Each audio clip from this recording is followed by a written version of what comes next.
नमस्कार साथियों।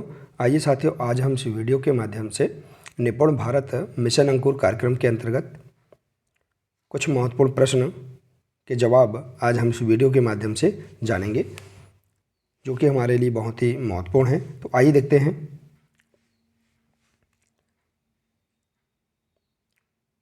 प्रश्न है, डिकोडिंग का अर्थ क्या है? तो देखिए, इसका आंसर हम देख सकते हैं। किसी भी भाषा के चिन्हों को पहचान कर उन्हें जोड़कर उच्चारण कर पाना क्या कहलाता है? डिकोडिंग कहलाता है।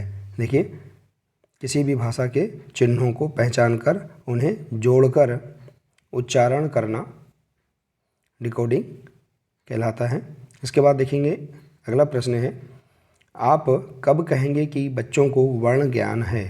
तो देखिए, इसका जवाब, जब बच्चे वर्ण, चिन्ह, प्रतीकों को पहचान कर उससे जुड़ी ध्वनि से मिला पाते हैं तो हम कहेंगे कि बच्चों को वर्ण ज्ञान है। इसके बाद देखिए, अगला प्रश्न है, ध्वनि जागरूकता के दौरान कौन से कौशल सिखाए जाते हैं? देखिए, ध्वनि या आवाज़ों को सुनना, पहचानना और उन्हें जोड़ या तोड़ पाना ध्वनि जागरूकता के दौरान ये कौशल सिखाए जाते हैं। देखिए, आवाज़ों को सुनना या ध्वनियों को सुनना पहला कौशल, पहचानना और उन्हें जोड़ या तोड़ पाना ये ध्वनि जागरूकता के लिए कौशल हैं। इसके बाद है, कक्षा में मौखिक भाषा के विकास की आवश्यकता क्यों होती है? तो देखिए, इसका जवाब, बच्चों की घर की भाषा को कक्षा में व्यवस्थित रूप से लाने से बच्चे बेहतर पाठक बनते हैं। तो देखिए, बच्चों की जो घर की भाषा है उसको कक्षा में व्यवस्थित रूप से लाने से बच्चे बेहतर पाठक बनते हैं। तो इस प्रकार से हम इस प्रश्न का जवाब दे सकते हैं। इसके बाद देखिए, अगला प्रश्न है, शब्द भंडार क्या है और इससे पढ़ना सीखने में कैसे मदद मिलती है? तो देखिए, इसका जवाब, नए शब्दों को अपनी भाषा में जोड़ने को शब्द भंडार कहते हैं। शब्द भंडार धारा प्रवाह और समझ से पढ़ने में मदद करता है। तो इस प्रकार से आप यहाँ पर इस प्रश्न का जवाब जान सकते हैं। इसके बाद देखिए, अगला प्रश्न है, देखिए इसे हम यहाँ कह सकते हैं, बच्चा जो शब्द पहले से जानता है वह उसका शब्द भंडार है। तो इस प्रकार से हम यहाँ पर शब्द भंडार के बारे में देख सकते हैं। इसके बाद है अगला प्रश्न, शिक्षा के संदर्भ में स्केप फोल्डिंग क्या है? देखिए, स्केप फोल्डिंग का जो सिद्धांत है या स्केप फोल्डिंग क्या है, आइए हम देखते हैं। बच्चों को कौशल सिखाने के लिए शुरुआत में मदद करते हुए, देखिए, बच्चों को कौशल सिखाने के लिए शुरुआत में मदद करते हुए उन्हें स्वतंत्र रूप से कौशल के प्रदर्शन की ओर ले जाना ही क्या कहलाता है? स्केप फोल्डिंग कहलाता है। अगला प्रश्न है, कक्षा में मौखिक भाषा का विकास कैसे किया जाता है? तो देखिए, इस प्रश्न का जवाब, औपचारिक भाषा की बजाय घर की बोली में कक्षा में बच्चों को ज़्यादा से ज़्यादा और गुणात्मक चर्चा का मौका देने से मौखिक भाषा का विकास होता है। देखिए, यहाँ जो औपचारिक भाषा की बजाय घर की बोली में कक्षा में बच्चों को ज़्यादा से ज़्यादा और गुणात्मक चर्चा का मौका या अवसर देने से मौखिक भाषा का विकास होता है। अगला प्रश्न है, धारा प्रवाह पठन हेतु कौन कौन सी गतिविधियाँ की जाती हैं? तो देखिए, धारा प्रवाह पठन के लिए मुखर वाचन, साझा पठन, जोड़ी में पठन एवं स्वतंत्र पठन ये गतिविधियाँ की जाती हैं। अगला प्रश्न है, कार्यक्रम में आदर्श वाचन में की जाने वाली ये गतिविधियाँ किस क्रम में कराई जाती हैं? देखिए, आदर्श वाचन के लिए की जाने वाली गतिविधियों का क्रम देखिए, पहला है नए शब्द सीखना, कहानी सुनना या पढ़ना, कहानी की समझ जांचने के लिए प्रश्न पूछना। तो इस प्रकार से आदर्श वाचन में की जाने वाली गतिविधियों का क्रम है।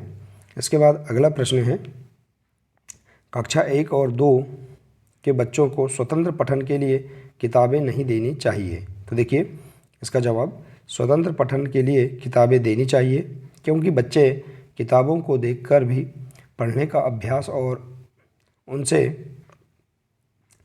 अनुमान लगाना सीखते हैं। तो इस प्रकार से हम कह सकते हैं कि कक्षा 1 और 2 के बच्चों को स्वतंत्र पठन के लिए किताबें देनी चाहिए, जिससे बच्चा क्या होगा, किताबों को देखकर पढ़ने का अभ्यास और उनसे अनुमान लगाकर सीखते हैं। अगला प्रश्न है, निपुण भारत के लक्ष्य के विकासात्मक चरण कौन कौन से हैं? देखिए, निपुण भारत के लक्ष्य के विकासात्मक चरण, पहला है बच्चे अच्छे स्वास्थ्य एवं विकास को प्राप्त कर सके, अर्थात HW। दूसरा है बच्चे प्रभावी संवाद स्थापित करने में निपुण बने, अर्थात EC। तीसरा है बच्चे अपने वातावरण से जुड़ते हुए सीखने की प्रक्रिया में शामिल हो सके, अर्थात IL। तो इस प्रकार से निपुण भारत के लक्ष्य के विकासात्मक चरण हैं HW, EC, IL। इस प्रकार से 3 विकासात्मक चरण यहाँ दिए गए हैं।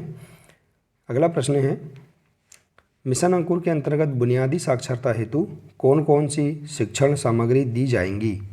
या दी गई हैं। तो देखिए, इस प्रश्न का जवाब पहला है अभ्यास पुस्तिका कक्षा 1 के लिए, अभ्यास पुस्तिका कक्षा 2 के लिए, शिक्षक समदर्शिका कक्षा 1 और 2 के लिए संयुक्त रूप से हैं, और हमारी कहानियाँ। तो इस प्रकार से मिशन अंकुर के अंतर्गत बुनियादी साक्षरता हेतु शिक्षण सामग्री प्रदान की गई हैं। अगला प्रश्न है, कक्षा 1 एवं 2 के लिए कुल कितने सप्ताह की योजना बनाई गई है? तो देखिए, इस प्रश्न का जवाब कक्षा 1 और 2 के लिए कुल 32 सप्ताह की योजना बनाई गई है। अगला प्रश्न है, बुनियादी साक्षरता के घटक कौन कौन से हैं? तो देखिए, इसका जवाब मौखिक भाषा विकास, ध्वनि जागरूकता, ध्वनि प्रतीक संबंध, पठन एवं लेखन, शब्द भंडार, धारा प्रवाह पठन, समझना, लेखन, स्वतंत्र पठन समय। तो ये बुनियादी साक्षरता के घटक कहलाते हैं। नेक्स्ट प्रश्न है, धारा प्रवाह पठन से आशय क्या आशय है? तो देखिए, इस प्रश्न का जवाब धारा प्रवाह पठन से आशय लिखित सामग्री को शुद्धता, प्रभावी गति और हाव भाव और समझ के साथ पढ़ पाने से है। तो इस प्रकार से आप समझ सकते हैं कि धारा प्रवाह पठन क्या है। तो धारा प्रवाह पठन में लिखित सामग्री को शुद्धता, प्रभावी गति और हाव भाव और समझ के साथ पढ़ पाने से है। अगला प्रश्न है, धारा प्रवाह पठन के लिए कौन सी गतिविधियां कराई जाती हैं?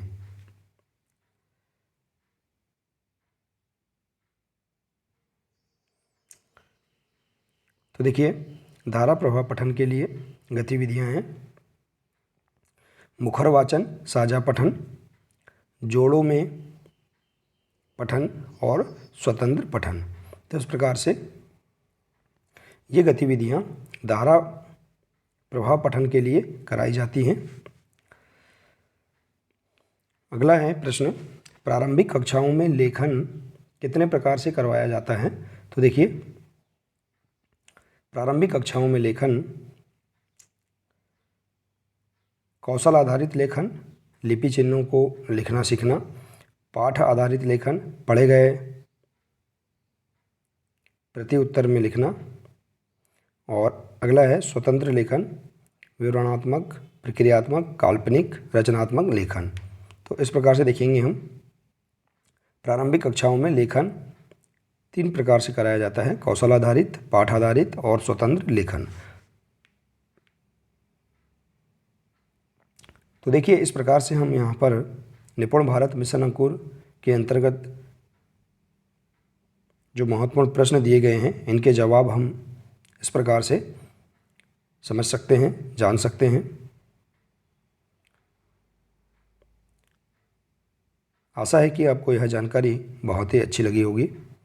अगर जानकारी अच्छी लगी हो तो प्लीज़ इसे अधिक से अधिक अपने अन्य दोस्तों के साथ शेयर करें, वीडियो को लाइक करें, और इसी प्रकार की इसके आगे की सभी महत्वपूर्ण जानकारी प्राप्त करने के लिए आप हमारे इस चैनल से जुड़े रहिए। इस चैनल को सब्सक्राइब अवश्य कर लें। नमस्कार, मिलते हैं अगले नए वीडियो के साथ।